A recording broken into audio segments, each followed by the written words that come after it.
అండి ఇవి చూసిరా వడియాలు. అయితే ఈ వడియాలు ఎట్లా తయారైనాయో చెప్తా మీకు. దీనికి ఒక మంచి స్టోరీ ఉంది.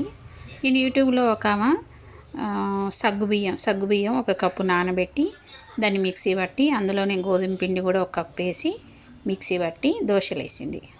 సరే నేను కూడా వస్తాయి కదా అని చెప్పి సేమ్ ఇలాగే ఒక గిన్నెడు, మంచి కప్పు కాదు, ఒక గిన్నె నిండా సగ్గుబియ్యం నానబెట్టి అవి బాగా నానిన తర్వాత మిక్సీ పట్టి, నాకు గోధుమ పిండి వద్దని చెప్పి కొర్రల పిండి పోసాను.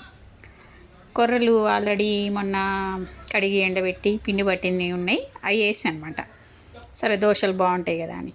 అయితే అస్సలు రాలేదండి, దోశలు అస్సలు రాలేదు. ఇది బాగా జిగురు కదా సగ్గుబియ్యం, అస్సలు రాలేదు. ఇంకేం చేయాలని పక్కన పెట్టేసి వేరే టిఫిన్ చేసుకున్నాం, అయిపోయింది. అయితే దీన్ని ఏం చేయాలి, పారేయాలంటే మనసు ఒప్పదు. ఎందుకంటే కొర్రల పిండి, కొర్రలు ఎంత కాస్ట్లీనో మీకు తెలుసు కదా, మళ్ళీ సగ్గుబియ్యం. సరే ఎట్లా ఎండాకాలమే కదా అని ఆలోచించి అప్పుడు నేను ఇంకా కొన్ని ఎక్కువ వాటర్ పోసి బాగా మరగబెట్టి, ఆల్రెడీ నేను దోశ కోసం జీలకర్ర, తను కూడా అలాగే వేసింది, జీలకర్ర 2 పచ్చిమిర్చీలు అన్నీ వేసి కొత్తిమీర అన్నీ వేసి మిక్సీ పట్టింది అనమాట.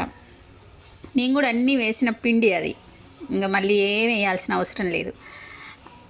దాన్ని బాగా ఉడకబెట్టి అప్పటికప్పుడు ఏం చేస్తాం, ఇది చూడండి, ఒక కవర్ ఉంది, ఇంకా టయానికి కవర్ ఉంటే ఇంట్లోనే టేబుల్ మీద కవర్ వేసేసి, కవర్ ఫస్ట్ తడుపుకోవాలండి. మామూలుగా వడియాలు మనం ఎలా పెట్టుకుంటాం అలాగే బాగా ఉడకబెట్టి పోసినమాట. కొన్ని పలసగా వచ్చినాయి, లాస్ట్లో కొన్ని మందంగా ఉన్నాయి అనమాట. మందంగా ఉన్నాయేమో ఇలా వచ్చినాయి, 2 బాగానే ఉన్నాయి. వేస్ట్ చేయలేదన్నమాట, నేను వేస్ట్ చేయకుండా మొత్తం. కాకపోతే కొంచెం పలచగా అయిందా అనిపించింది, ఎందుకంటే అసలు వడియాలు పెట్టే ఆలోచన లేదు, అప్పటికప్పుడు ఏం చేయాలో అర్థం కాలేదు. కొంచెం పలచగా అయింది అనిపించింది, కానీ సూపర్ అనమాట. ఈ పలచటియే సగ్గుబియ్యం వడియాలు మనం పలచగా ఉంటే ఎంత బాగుంటాయి, నోట్లు వేసుకుంటే కరిగిపోతున్నాయి. ఆల్రెడీ 2 days అయింది ఇది జరిగి. ఆల్రెడీ నిన్న ఈవినింగ్ కూడా అన్నంలోకి వడియాలు వేయించడం జరిగింది. చాలా చాలా బాగున్నాయి. ఓకేనా, అది ఈ వడియాల స్టోరీ. ఎండాకాలం వడియాలు పెట్టొద్దు అనుకున్నా పెట్టేలాగా చేసినాయి అన్నమాట ఈ పిండి. Okay, thank you.